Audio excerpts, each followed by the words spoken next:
45,000 بچے جو 10 سال کی عمر سے کم تھے وہ غزہ میں مرے ہیں.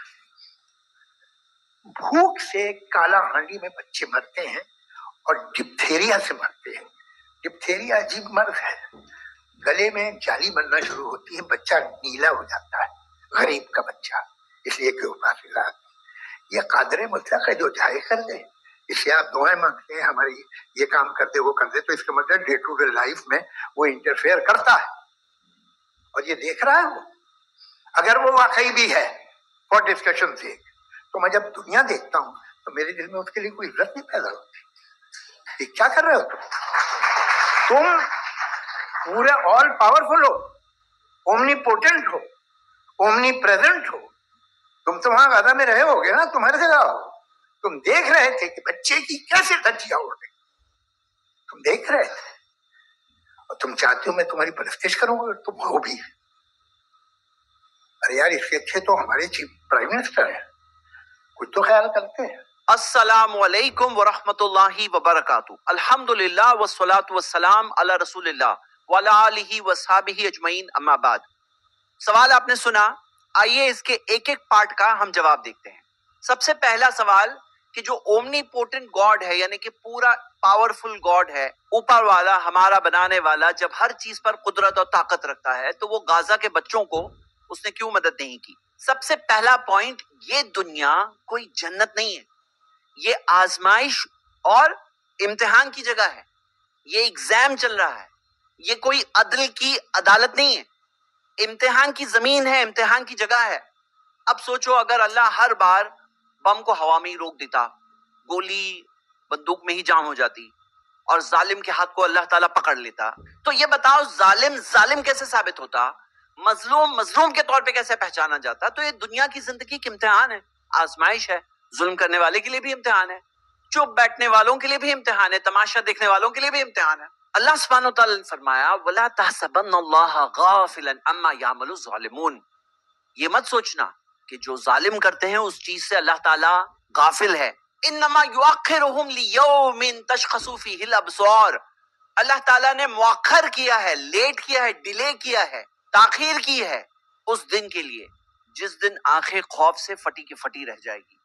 میرے بھائیوں میری بہنیں، آپ خود سوچو، ایک سمپل مثال ہم دنیاوی طور پہ دیکھتے ہیں.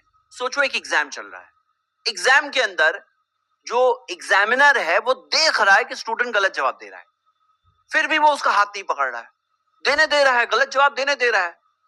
تو کیا ہم یہ کہیں گے کہ کتنا بیوقوف ہے، کتنا ظالم ہے وہ ایگزامینر کہ اس نے غلط جواب دینے دیا اسٹوڈنٹ کو، اس کا ہاتھ نہیں پکڑا، غلط جواب دینے دیا، اس کا ہاتھ نہیں تھاما؟ تو جب یہ بات اگریڈ ہے کہ یہ ایگزام ہے، ایگزام کے اندر تمہیں کیا کرنا ہے؟ تم چاہو تو اچھا کام کرو، چاہے تو گناہ کا کام کرو. اما شاکرا و اما کفورا، چاہے تو شکر گزار بنو، چاہے تو انکار کرنے والے بنو. اللہ نے دونوں راستے بتا دیے. اب یہ اللہ سبحانہ تعالیٰ نے مہلت دی ہے اور مؤخر کیا ہے، رزلٹ آنے والا ہے، ناانصافی نہیں ہونے والی، ظلم نہیں ہونے والا. یہ امتحان ہے، آزمائش ہے. تو یہ تو ہمارا جواب ہے اسلامک پوزیشن سے. لیکن اگر آپ سوچو تو یہ جو سوال انہوں نے پوچھا ہے یہ ان کی خود کی ایتھیزم والی پوزیشن، گاڈ کے وجود کے انکار والی پوزیشن خود اس کے خلاف ہے. ذرا غور کریے، دیکھیے اگر کوئی گاڈ کا انکار کرے تو کیا دنیا کے اندر سے ظلم ختم ہو جائے گا، ظالم ختم ہو جائیں گے، بچے غازہ میں مرنا بند ہو جائیں گے؟ یا جو بڑے بڑے ظالم جو دنیا میں گزر چکے ہیں، اڈولف ہٹلر 18 ملین لوگوں کے قتل کا ذمہ دار سمجھا گیا ہے، ماؤ زیڈونگ جسے 31 ملین لوگوں کے قتل کا ذمہ دار سمجھا گیا ہے، تو کیا یہ لوگ سب غائب ہو جائیں گے؟ یہ لوگ سب غائب نہیں ہوں گے. لیکن آپ دیکھیے کہ ہمارے اسلامک ویو کے اندر جو ظلم ہے، زیادتی ہے، جو ڈیزاسٹرز آتے ہیں، جو آپریشن ہوتا ہے، ہمارے پاس دیا ہوا ہے کہ جسٹس ہوگا، انصاف ہوگا، پیمنٹ ملے گا، پورا پورا بدلہ ملے گا اور ہمیشہ کی خوشی ملے گی. یہاں دنیا میں پریشانی آئی، مصیبت آئی، لیکن جنت جو ہے نا ہمیشہ کی خوشی ہے. ہمارے پاس کیا ہے؟ پازیٹیوٹی ہے، ہمارے پاس کیا ہے؟ امید ہے. لیکن ان کمپیریزن جو ایتھیسٹک ویو ہے کہ یہ جو ظلم ہے، زیادتی ہے، یہ تو ہے دنیا میں لیکن اس کا کوئی بدلہ نہیں ملنے والا ہے، اس کا کوئی ریکمپنسیشن نہیں ملنے والا ہے. تو پھر کیا ہو رہا ہے؟ یہ چیز سے ایک ڈپریشن پیدا ہوتا ہے، ایک نیگیٹیوٹی پیدا ہوتی ہے، کوئی امید ہی نہیں ہے. اور اس ویو سے ڈپریشن کی وجہ سے آگے جا کے مینٹل ڈس آرڈرز کریٹ ہوتے ہیں. کچھ لوگ سبسٹنس ابیوز ڈرگ ایڈکشن وغیرہ میں چلے آتے ہیں, کچھ لوگ خود وائلنٹ بیہیویئر میں چلے آتے ہیں, کچھ لوگ سیلف ہارم کرنے لگتے ہیں, کچھ لوگ سوشلی وڈرال میں چلے آتے ہیں, کچھ لوگوں میں کرمنل بیہیویئر پیدا ہونے لگتا ہے, ایک کرونک غصہ اور ریج پیدا ہوتا ہے. لیکن اسلامک ویو میں آپ کو پتا ہے کہ آپ کے ساتھ انصاف ہونے والا ہے, آپ کو بدلہ ملنے والا ہے. اور اگر آپ سوچو تو دنیاوی طور پر بھی اگر کوئی بلیو کرتا ہے کہ گاڈ دیکھ رہا ہے, میری پکڑ ہوگی, مجھے جواب دینا ہے, مجھے اس کے سامنے کھڑے ہونا ہے, جس نے پہلی بار بنایا اس کے لیے پھر سے بنانا کوئی مشکل بات نہیں ہے, وہ مجھے بنائے گا, میں اس کے سامنے کھڑا ہوں گا. اب اس چیز سے ایک ڈیٹرنٹ ایفیکٹ پیدا ہوتا ہے, ڈیٹرنٹ ایفیکٹ یعنی کہ روکنے والا ایفیکٹ پیدا ہوتا ہے ظلم سے, زیادتی سے, ناانصافی سے. لیکن سوچو کہ اگر کوئی گاڈ میں بلیو نہیں کرتا, اب کوئی دیکھنے والا نہیں ہے, کوئی حساب نہیں ہے, کوئی پکڑ نہیں ہے, اب کیا ہوگا؟ وہ ظالم کو روکنے والا ایفیکٹ جو ہے ڈیٹرنٹ ایفیکٹ نہیں ہوگا. اور اسی طرح کوئی اگر گاڈ میں بلیو کرتا ہے لیکن اس کا جو بلیف ہے وہ رانگ کنسپٹ آف گاڈ میں بلیو کرتا ہے, اس کا بھی معاملہ کیا ہوگا؟ وہ ایسے گاڈ میں بلیو کرتا ہے جس کے اندر کمیاں ہے, شارٹ کمنگز ہے. اسے لگے گا اتنے سارے گاڈز ہیں, کوئی نہ کوئی تو مجھے بچا لے گا. پھر سے وہ جو ڈیٹرنٹ ایفیکٹ ہے جو ون گاڈ میں بلیف سے پیدا ہوتا ہے وہ وہاں پر پیدا نہیں ہو رہا ہے. اور یہاں پر ایک سوال کیا ہے کہ آپ یہ کہہ رہے ہو کہ یہ بچوں کے ساتھ غلط ہو رہا ہے. میں پوچھ رہا ہوں آپ کون ہو؟ آپ کے پاس کیا کوئی مورل سٹینڈرڈ ہے؟ ایک میجر ٹپ ہوتی ہے نا ناپنے کے لیے, کیا کوئی مورل سٹینڈرڈ ہے؟ یہ صاحب تو وہ ہیں جو مانتے ہیں کہ نیچر میں کوئی انصاف نہیں ہے, جسٹس نہیں ہے, جنگل کا قانون. تو یہ کس بنیاد پر کہہ رہے ہیں کہ غلط ہو رہا ہے؟ یعنی کہ جو مورل سٹینڈرڈ ہے جس بنیاد پہ آپ کہہ رہے ہیں یہ غلط ہے, یہ صحیح ہے, آپ کے پاس تو کوئی آبجیکٹو مورل سٹینڈرڈ ہی نہیں ہے جس کی بنیاد پہ آپ غلط کو غلط بول سکو. یعنی کہ گاڈ پر آبجیکشن اٹھانے کے لیے جو frame work, moral frame work کا استعمال کیا جا رہا ہے وہ فریم ورک گاڈ کا ہی دیا ہوا ہے, آپ کے پاس تو نہیں ہے. اگر ہم سوچیں یہ ڈیزاسٹرز کے اندر بہت ساری وزڈمز بھی ہوتی ہیں. مثال کے طور پہ جو بچوں کی موت ہو گئی, مرنا تو سب کو ایک دن ہے, کلو نفس ذائقۃ الموت, ہر نفس کو موت کا ذائقہ چکھنا ہے. ان کی موت ابھی آئی, اور وہ بھی ایک بہترین موت جو شہید کی موت ہوتی ہے. ہمارا یہ ماننا ہے ایک شہید کی موت ہوتی ہے, بہترین موت, اور وہ بچے ہیں. کل مولود یولد علی الفطرہ, ہر بچہ فطرت پہ, پیور نیچر پہ پیدا ہوتا ہے, اس کی قلم اٹھی ہوئی ہوتی ہے, اس کے گناہ نہیں لکھے جاتے ہیں, وہ معصوم ہوتا ہے. اس حالت میں اس کا انتقال ہوا, اس کے لیے تو جنت ہے, اس کے لیے تو جنت ہے. باقی لوگوں کو سٹرگل کرنا ہے, امتحان دینا ہے, پاس بھی ہو سکتے ہیں, فیل بھی ہو سکتے ہیں. یعنی کہ اگر آپ ایک بڑا پرسپیکٹو دیکھو, بگ پکچر دیکھو, تو یہ بات کلیئر ہے کہ کسی کے ساتھ ظلم نہیں ہو رہا ہے. ہاں اگر آپ کے لیے دنیا سب کچھ ہے تو پھر بہت برا ہوا, لیکن جب آپ اس بات کو پورا سمجھو, یہ دنیا آخری منزل نہیں ہے. اگر یہ آخری منزل اور ٹھکانہ ہوتا تو یہ سوال صحیح تھا کہ وہ بچوں کی موت ہو گئی. لیکن اگر ہم اصلیت اور ریالٹی پہچانے کہ ایگزام ہوا ہے, رزلٹ نہیں آئے گا, موت انت نہیں ہے, انصاف باقی ہے, ہر آنسو کا حساب ہوگا. بچوں کا نہ بچنا چھوڑا جانا نہیں ہے, کہانی جو ہے نا ادھوری ہے, اس کا آگے کا حصہ باقی ہے. قیامت کے دن رزلٹ آئے گا, اور جب وہ بچے جنت پہنچیں گے تو وہ بچوں کے ساتھ حقیقت میں کوئی برا نہیں ہوا. اگر آپ بگ پکچر دیکھو تو یہ بات آپ سمجھ سکتے ہیں آسانی سے انشاءاللہ. اور بچوں کے ماں باپ کے ساتھ بھی برا نہیں ہوا, آپ بگ پکچر دیکھو گے تو, کہ یہ بچے کل وہ ماں باپ کو جنت لے جانے میں ذریعہ بنیں گے, جیسے کہ محمد صلی اللہ علیہ وسلم نے ہمیں بتایا. آپ کے پاس کوئی امید نہیں ہے, آپ کے پاس صرف ڈپریشن ہے, آپ کے پاس صرف نا امیدی ہے, نیگیٹیوٹی ہے. ہمارے پاس پازیٹیوٹی ہے. وہ بچے ماں باپ کو لائف آفٹر ڈیتھ میں, آخرت میں جنت لے جانے میں ذریعہ بنیں گے. کیونکہ اگر اس چیز پر انہوں نے صبر کیا, اللہ کے فیصلے سے راضی رہے, ریاکشنزم میں نہیں آئے, ظلم و زیادتی پہ نہیں آئے, تو پھر انہیں اس کا بدلہ ملے گا. اس طرح کی آزمائشوں میں بہت سارے دوسرے فائدے بھی ہوتے ہیں. صحیح اور سچے لوگ پہچانے جاتے ہیں. ایک انسان کے اندر ایک اندر کا ضمیر جاگ اٹھتا ہے. کئی بار ایک انسان جو مردہ ہوتا ہے, اسپرچولی ڈیڈ ہوتا ہے, اس کے اندر احساسات پیدا ہو جاتے ہیں. اور صحیح لوگ اور منافق کون ہے وہ پہچانے جاتے ہیں. دنیا کے اندر بہت لوگ دھوکے میں پڑے آتے ہیں یہ چمک دھمک کے اندر, لیکن جب مشکلیں, آزمائشیں, پریشانیاں آتی ہے تو دنیا کی اصلیت پتہ چلتی ہے. وَمَا الْحَيَاةُ الدُّنْيَا إِلَّا مَتَاعُ الْغُرُورِ, کہ دنیا کی زندگی نہیں ہے سوائے ایک دھوکے کا سامان, ایک دھوکا ہے, ڈسپشن ہے, آزمائش ہے, امتحان ہے. امتحان میں ہوتا ہے غلط جواب بھی دیا ہوتا ہے, لیکن غلط جواب کیا ہے؟ ایک امتحان و آزمائش کے طور پر ہے. تو ایسی پریشانیوں میں ایک انسان زندگی کی اصلیت پہچانتا ہے کئی بار. اور جیسا کہ دنیاوی چیزوں میں بھی ہم دیکھ سکتے ہیں کہ زلزلے ہو یا ہریکینز ہو, طوفان ہو, اس کا ایک ڈسٹرکٹیو ایفیکٹ ہوتا ہے, لیکن اگر آپ دیکھو تو اس کا ایک بینیفیشل ایفیکٹ بھی ہوتا ہے. ہمارے پلانٹ کہ منرلز ہم کنزیوم کر رہے ہیں, یوز کر رہے ہیں. سائنٹیفکلی یہ بات ثابت ہے. آپ یہ رپورٹ دیکھیے, ڈیڈلی یٹ نیسسری کویکس رینیو دا پلانٹ. ایک طرح سے پلانٹ رینیو ہو جاتا ہے, اور جو آگے کی پیڑھیوں کے لیے, ان کے لیے جو ریسورسز اور ذریعے نیسسری ہے, ان کے سروائیول کے لیے کئی ساری چیزیں ایسے چیزوں کے ذریعے پیدا ہوتی ہے. ہاں بہت برا ہوتا ہے, ہم دیکھتے ہیں کہ بہت ساری مشکلیں پیدا ہوتی ہیں, بہت سارے لوگوں کی جانیں جاتی ہے, لائف اینڈ مال کی, پراپرٹی کی نقصان ہوتے ہیں, لیکن اس کے کچھ بینیفٹس بھی ہوتے ہیں. تو یہ دنیا کی زندگی ایسی ہی ہے, آزمائش, ایگزام.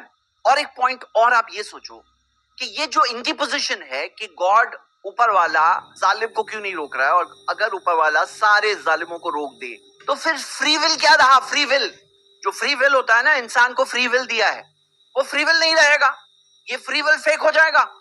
اگر ہر غلط کام, جرم, ظلم کرنے سے انسان کو روک دیا جائے, یعنی کہ فری ول نہیں ہے کہ غلط آنسر کو چن سکتے ہو تم. امتحان کیا ہوا؟ کوئی بولے مجھے ایک ہی جواب دو, صحیح جواب, میں اسی کو جا کے ٹک لگاؤں گا. ایسے ہوتا ہے امتحان؟ امتحان میں غلط جواب ہوتا ہے, اور آپ کے پاس چوائس ہے کہ آپ چاہو تو غلط جواب کو ٹک لگاؤ, چاہو تو صحیح جواب پہ ٹک لگاؤ, چاہے تو صحیح راستہ لو, نیک کام کرو, لوگوں کی مدد کرو, چاہے تو ظلم و زیادتی کا راستہ لو. تو یہ تو ہوتا ہے. اور فری ول اگر نہیں ہے تو ایگزام نہیں ہے, ایگزام نہیں تو ریزلٹ نہیں ہے, سکسس نہیں ہے, ریوارڈ نہیں ہے. اور آپ خود سمجھو کہ پھر کوئی بھی کرائم کو ہم سزا نہیں دے سکتے ہیں. کوئی کرمنل ہے, اس کے پاس فری ول نہیں ہے, تو آپ اس کو سزا کیسے دے سکتے ہو؟ کیوں؟ اس کے پاس تو فری ول چوائس ہی نہیں ہے. بھئی حقیقت یہ ہے کہ ہم سب انسان ہیں, اور ہم سب جانتے ہیں کہ فری ول ہے, اور جو یہ بات بول رہے ہیں یہ سوال بالکل ہی انویلڈ ہے. یہاں پہ مین چیز یہ ہو رہی ہے نا کہ جو انسان ظلم کر رہے ہیں نا, ان کے اوپر فوکس کرنے کی جگہ, ان کے ظلم سے ان کو روکنے کی جگہ, ان کے ظلم کے تعلق سے لوگوں میں احساس لانے کی جگہ, انسانوں کے کریٹر جس نے انسان کو امتحان کے لیے دنیا میں بھیجا, اس کے اوپر فوکس کر کے ظلم کرنے والے ظالموں کو کور کیا جا رہا ہے. ایک ایسا ورلڈ ہو جس میں فری ول نہیں ہے تو اس سے بچے بچنے والے نہیں ہے, بلکہ انسانیت جو ہے نا, انسان نہیں رہیں گے, سب روبوٹس رہیں گے. انسانیت ختم ہو جائے گی, روبوٹ باقی رہیں گے. اور یہ جو سوال ہے کہ فوراً سزا کیوں نہیں ہوتی, فوراً سزا, امیجیٹ سزا کیوں نہیں آتی, فوراً سزا کیوں نہیں آتی, آپ اگر غور کرو, ظالموں کو بھی وقت دیا جاتا ہے توبہ کرنے کے لیے, سدھارنے کے لیے, ریفارم کرنے کے لیے, ریپینٹنس کے لیے. اور آپ جو کہہ رہے ہو فوراً سزا کیوں نہیں آتی, حقیقت میں فوراً سزا آنا ہمارے لیے بھی برا ہے. کیا آپ چاہتے ہو کہ آپ کے سارے جرم, ظلم, جو بھی آپ نے غلط کیا, گناہ کیا, وہ سب کی فوراً سزا آ جائے؟ تو حقیقت یہ ہے کہ یہ جو وقت ملتا ہے نا, یہ اللہ کی رحمت ہے, اور اس رحمت کی وجہ سے ہمیں موقع ملتا ہے کہ ہم توبہ کریں, اللہ سے معافی مانگے, ریفارم کریں. تو وہ وقت اللہ سب کو دیتا ہے, ظالموں کو بھی دیتا ہے, اور ان کا ظلم ثابت ہوتا ہے, بلکہ ان کا ظلم بڑھتا ہے, انہیں ویسی سزا بھی ملے گی. اگر پہلے ظلم پہ ہی انہیں روک دیا جاتا تو ان کو یہ 50 ظلم کرنے کی اتنی بڑی سزا آخرت میں نہیں ملتی, انہیں ایک ظلم کی سزا ملتی. تو کئی بار یہ جو ڈھیل ملتی ہے یہ ان کے لیے ہی بری ہوتی ہے. اور آپ خود سوچو کہ اگر مان لو ایسا ہوتا, جیسے کوئی جھوٹ بولا, ویسے ہی اس سے شوق ملتا, شوق, الیکٹرک شوق ملتا. ایگزام کیا ہوا پھر؟ مطلب ایک تو بات یہ ہے کہ ہاتھ پکڑ لو, ان کو فری ول نہ دو, یہ تو ایک بات تھی. ایک ہے فری ول دی ہے, اوکے جو کرنا ہے کرو, لیکن جیسے ہی غلط کروں گے ویسے شوق ملے گا, شوق. تو پھر ایگزام کیا ہوا؟ فوراً ایک انسان دیکھ لیتا کہ میں جھوٹ بول رہا ہوں, ویسے ہی شوق مل جاتا ہے, تو میں جھوٹ نہیں بولوں. تو انسان کو ڈھیل دی جاتی ہے, وقت دیا جاتا ہے, تاکہ اس کو غلط راستہ لینا ہے, صحیح راستہ لینا ہے, وہ انسان چن لے. اور یہ جو سوال ہے کہ جب وہ دعا قبول کر سکتا ہے, لوگوں کو گرین کارڈ مل جائے یا جاب مل جائے, یا جو بھی پریشانی ہے ان کی پریشانی کے لیے انسان جو دعا کرتا ہے, تو اللہ تعالیٰ وہ دعا جب قبول کر سکتا ہے تو بچوں کو کیوں نہیں مدد کر سکتا؟ یہ جو سوال ہے, تو ہم اللہ تعالیٰ پہ ٹرسٹ کرتے ہیں, اس کی وزڈم پر ٹرسٹ کرتے ہیں. کون سی دعا کس طریقے سے قبول کرنا ہے وہ بھی اس کو پتا ہے. ہر دعا جو ہم اللہ تعالیٰ سے مانگتے ہیں وہ چیز ویسے کے ویسے نہیں مل جاتی. کبھی کبھار ایک انسان دعا کر رہا ہے, اللہ مجھے 10,000 روپے کی بہت ضرورت ہے, اللہ مدد کر دے. اب ہو سکتا ہے اللہ اسے 10,000 دے دے, یا جیسے جامعہ ترمذی کی حدیث میں آتا ہے کہ ہو سکتا ہے اس کے لیے کوئی پریشانی آنے والی تھی, اس کا کچھ لاس ہونے والا تھا 10,000 کا, اللہ تعالیٰ نے اسے 10,000 نہیں دیا, وہ لاس کو روک دیا. اور یہ بھی ہو سکتا ہے کہ اللہ تعالیٰ آخرت کے لیے رکھ دے, جو آخرت میں اسے ثواب کی شکل میں وہ چیز ملے. کہاں دینا ہے وہ جانتا ہے, ہم اس کے وزڈم کو ٹرسٹ کرتے ہیں. تو دعا بھی جو قبول ہوتی ہے وہ بھی ایک پرٹیکولر فارم میں قبول ہوتی ہے, کس طرح سے کرنا ہے اللہ جانتا ہے.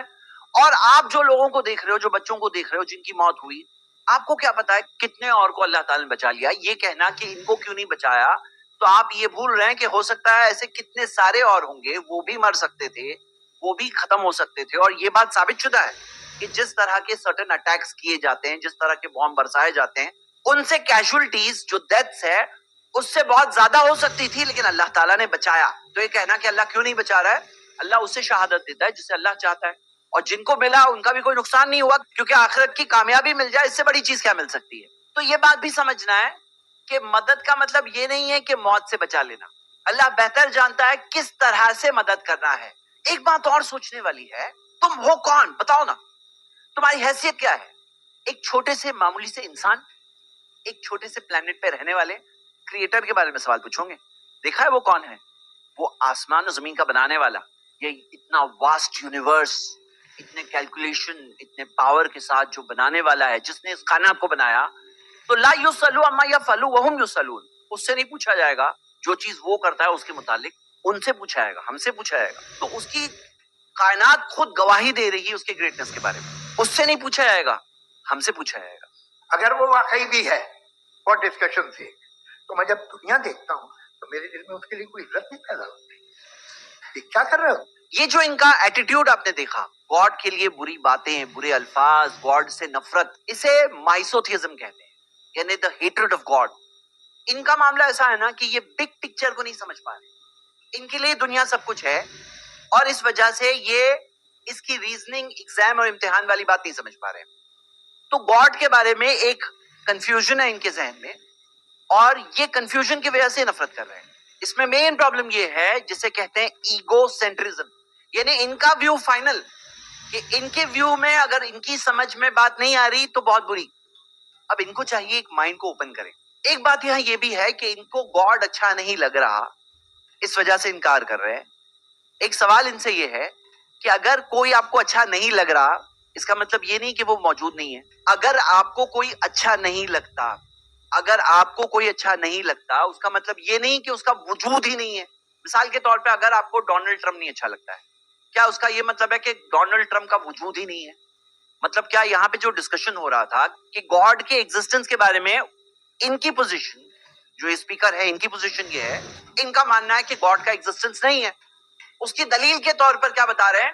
اس کی دلیل کے طور پر یہ نفرت اپنی ظاہر کر رہے ہیں، گاڈ سے نفرت.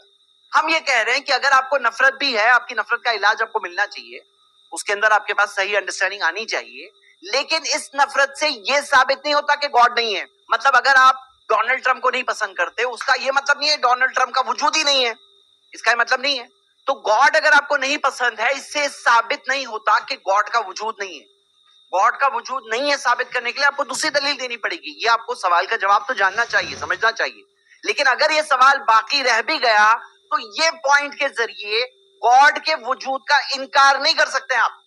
ارے یار، اس سے اچھے تو ہمارے چیف پرائم منسٹر ہیں، کچھ تو خیال کرتے ہیں. ان کا جو کہنا ہے کہ گاڈ کوئی خیال نہیں کرتا، اوپر والا ہمارا بنانے والا ہمارا کوئی خیال نہیں رکھتا، کتنی ہی غلط بات ہے یہ. حقیقت تو یہ ہے وَإِن تَعُدُّوا نِعْمَتَ اللَّهِ لَا تُحْصُوهَا، کہ اگر تم اللہ کی نعمتوں کو گننا چاہو، آپ گن نہیں سکتے. جو ہمارے آس پاس سب کچھ ہے نا، یہ سب کچھ اسی کا تو دیا ہوا ہے. فَبِأَيِّ آلَاءِ رَبِّكُمَا تُكَذِّبَانِ، تمہارے رب کی کون کون سی نعمتوں کو جھٹلاؤں گے. پوری کائنات یونیورس کو دیکھو گے کس طرح سے یہ جو بنی اور کس طرح سے سروائیو ہو رہی ہے، یہ اللہ کے ان گنت احسانوں کے بغیر نہیں سروائیو ہو سکتی تھی. اس کا بنانا، اس کا سنبھالنا، اس کا کنٹرول کرنا. اور یہ جو ہماری چھوٹی سی زمین ہے نا، ارتھ، جو ہمارے سولار سسٹم کے اندر ایک چھوٹا سا پلانٹ ہے، وہ پلانٹ سروائیو نہیں کر سکتا تھا اگر اللہ تعالیٰ کی حفاظت و مدد نہیں ہوتی. اور یہ زمین کے ان گنت جو سسٹمز ہے جو اس زمین میں چلتے ہیں، وہ ان گنت سسٹمز جس کے ذریعے ہم سروائیو ہوتے ایک ایک دن، وہ نہیں چل سکتے تھے اللہ کے ان گنت احسانوں کے بغیر. اور ہمارے جسم کو دیکھیں تو ہمارے جسم کے اندر جو کمپلیکس آرکیٹیکچر ہے، جو سارے آرگنز ہیں، وہ کوئی خود بخود پیدا نہیں ہو گئے. وہ سب نہیں ہو سکتے تھے جب تک اس کی ڈیزائن اور اس کا پریزرویشن دونوں نہیں ہوتا. اور جو ہماری سیل ہے، سیل کے اندر جو میسو آرکیٹیکچر ہے، جو پاورفل مائکروسکوپ سے دیکھ کر کے ہم نے پہچانا، یہ پورا آرکیٹیکچر نہیں بن سکتا تھا، نہ سروائیو ہو سکتا تھا، نہ چل سکتا تھا اس کے انگنت احسانوں کے بغیر. اور جو ہمارا ڈی این اے ہے، جس کے اندر 106 والیوم سے زیادہ انفارمیشن، یعنی 106 والیومز بھر جائیں گے اتنی زیادہ انفارمیشن، وہ بھی انٹیلیجنٹ انفارمیشن، وہ کوئی ایسے ہی نہیں آ گئی بائی چانس. وہ سب چیزیں اس مالک کے احسانوں میں سے احسان. تو اصل بات یہ ہے فَبِأَيِّ آلَاءِ رَبِّكُمَا تُكَذِّبَانِ، اپنے رب کی کون کون سی نعمت کو تم جھٹلاؤ گے، کون کون سی نعمت کو جھٹلاؤ گے. اللہ تعالیٰ کی ان گنت احسان. میں ان سے اور اس طرح کے سارے لوگوں سے یہی ریکویسٹ کرتا ہوں کہ آپ اپنی آنکھوں کو کھولیے، آس پاس دیکھیے، اللہ کے احسانوں کو دیکھ کر شکر گزار بنے. ناشکرے لوگ بہت سارے ہیں، کروڑوں احسان لیں گے، بولے پھر بھی کیا دیا، ہاں کیا دیا ایسا بولیں گے. لیکن آپ ایسے مت بنو. اس ایگزام میں فیل ہونے والے بہت سارے ہیں، آپ پاس ہونے والوں میں سے بن جاؤ. فائدہ ہے تو آپ کا ہے، اور اگر نہیں کریں گے نقصان بھی آپ ہی کا ہے. شکریہ. السلام علیکم.